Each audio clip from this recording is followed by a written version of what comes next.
শহরের মধ্যে ঢুকে ডাস্টবিনে ফেলে দেয়। ডাস্টবিনে যখন ফেলে দেয় তখন ওখানে কিছু লোক দেখে, মানে ফেলে দিয়ে যাওয়ার পর সকালবেলা কিছু লোক দেখে, দেখে পুলিশকে খবর দেয়। পুলিশ এসে বাচ্চাটা নিয়ে যায়।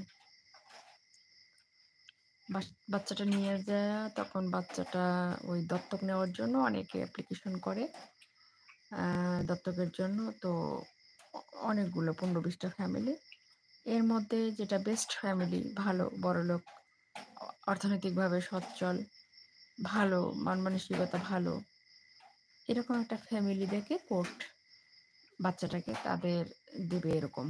তখন মেয়েটা বাচ্চাটা যে যে যে পুলিশ নিয়ে আসলো, মেডিকেলে চিকিৎসা করালো, তখন মেয়েটা খুঁজে খুঁজে তখন বাচ্চাটার কাছে আসে, দেখে বাচ্চাটা নিতেও চায়, কিন্তু কোর্ট বলে যে বাচ্চা যদি মা আসে তাহলে বাচ্চা দিতে হবে। হুম। তখন মেয়েটা যে গর্ভবতী ছিল, ওটা বাচ্চা যে ও এরকম আলট্রাসাউন্ড করার কাগজপাতিগুলো নিয়ে আসে।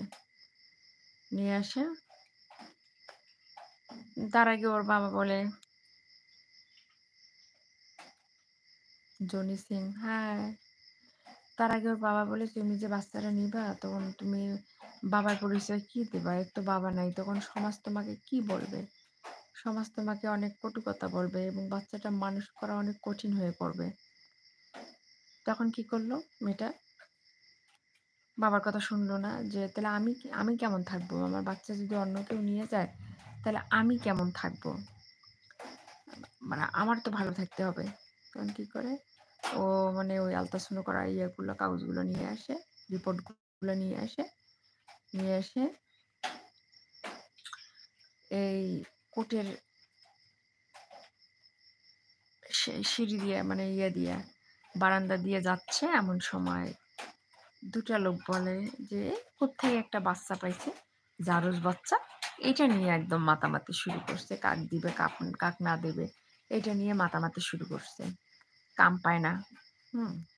এই কথা শুনে মেয়েটার মনে একটা খটকা লাগলো, তাই তো, এর আমি কিভাবে পরিচয় দেবো? এর বাবা নাই, লোকে কি বলবে? তখন আমার বাচ্চা যখন বড় হবে, রাস্তা দিয়ে যাবে, তখন মানুষ বলবে এই এর বাবা নাই, এর জারস, এই এর মার জারস সন্তান। এগুলো সবগুলো করে তখন মেয়েটা, তখন পুলিশটা বলল মোশাররফ করিম যে আপনি কি নেবেন আপনার বাচ্চা? তখন এগুলো স্মৃতি তখন ভাসতেছে যে সমাজ কি বলবে।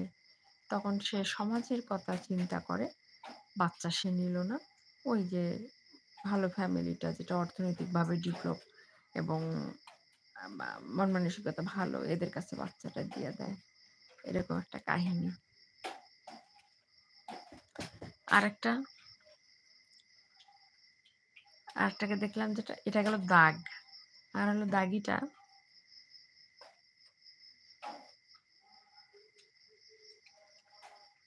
জনি সিং ফালতু। কেমন আছো মমিন? আলহামদুলিল্লাহ ভালো আছি।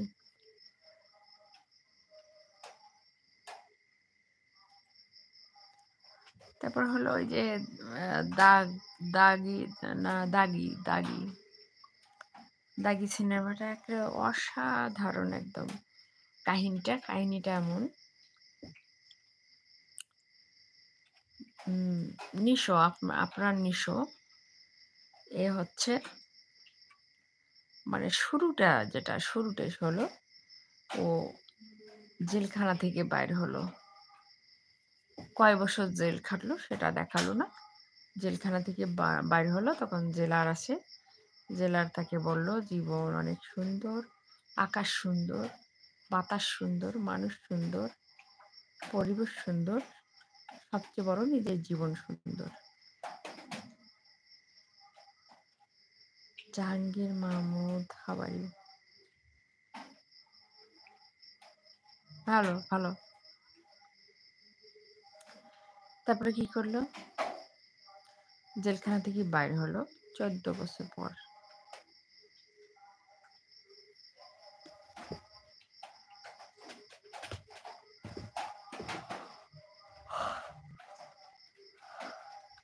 14